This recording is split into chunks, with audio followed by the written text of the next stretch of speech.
عمران خان کو اڈیالہ کی بجائے اٹک جیل بھجوانے کا آرڈر کس نے دیا؟ چیف جسٹس اسلام آباد high court chairman P T I کی ڈسٹرکٹ جیل اٹک سے اڈیالہ جیل منتقلی کی درخواست پر سماعت چیف جسٹس اسلام آباد ہائی کورٹ عامر فاروق کر رہے ہیں۔ درخواست گزار چیئرمین پی ٹی آئی نے جیل میں ایک کلاس فراہم کرنے، ذاتی معالج ڈاکٹر فیصل سے طبی معائنہ کرانے، لیگل ٹیم، خاندان کے افراد اور پارٹی کی سینئر قیادت سے ملاقات کی اجازت کے لیے درخواست دائر کر رکھی ہے۔ پٹیشنر کی جانب سے شیر افضل مروت ایڈوکیٹ عدالت میں پیش ہوئے اور موقف اختیار کیا کہ عدالت نے گزشتہ روز ملاقات کا حکم دیا تھا، لیکن عدالتی حکم کے باوجود کل چیئرمین پی ٹی آئی سے ملاقات کی اجازت نہیں دی گئی۔ انہوں نے بتایا کہ نعیم حیدر پنجوتا ایڈوکیٹ کو کل تفتیش کے نام پر 9 گھنٹے ایف آئی اے نے بٹھایا۔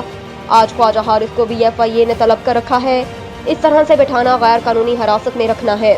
جسٹس عامر فاروق نے ریمارکس دیے کہ تفتیش کے نام پر یہ نہیں ہونا چاہیے کہ کسی کو تنگ کیا جائے۔ نگران وزیر اعظم کی تقرری پر مشاورت، وزیر اعظم اور اپوزیشن لیڈر کی ملاقات آج بھی نہ ہو سکی۔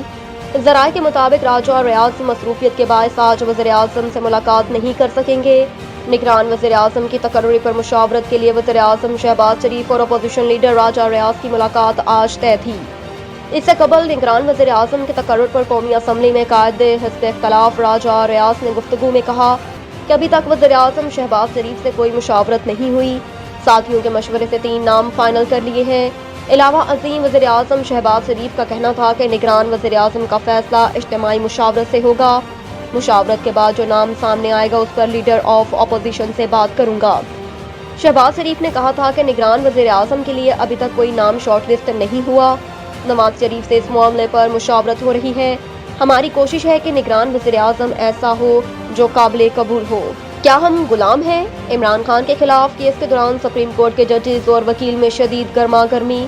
کوئٹہ میں وکیل عبدالرزاق شرقتل کے مقدمے میں نامزد چیئرمین پی ٹی آئی کی اپیل پر سماعت جسٹس یحییٰ آفریدی کی سربراہی میں سپریم کورٹ کے 3 رکنی بینچ نے کی۔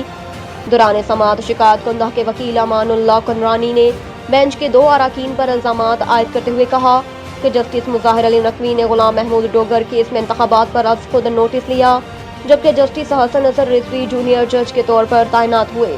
ان کے خلاف سندھ ہائی کورٹ میں مقدمہ زیر التوا ہے۔ ایک ہمارے مقدمے کو میرٹ پر نہیں سنا جا رہا۔ سپریم کورٹ کے ججز کی جانب سے وکیل امان اللہ کنرانی پر شدید برہمی کا اظہار کیا گیا۔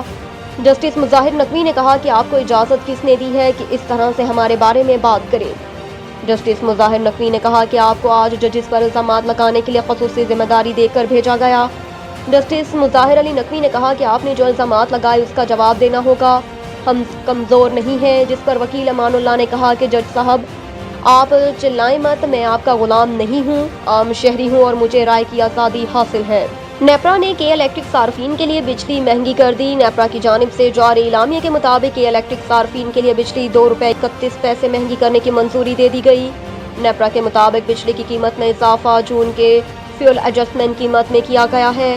نیپرا اعلامیے کے مطابق نیپرا کے جون کے فیول ایڈجسٹمنٹ قیمت میں 2 روپے 34 پیسے فی یونٹ اضافے کی درخواست کی تھی۔ اتھارٹی نے 26 جولائی کو ایف سی اے پر عوامی سماعت کی تھی۔ نیپرا کا کہنا ہے کہ بجلی کی قیمت میں اضافے کا اطلاق اگست کے مہینے کے بل پر ہوگا۔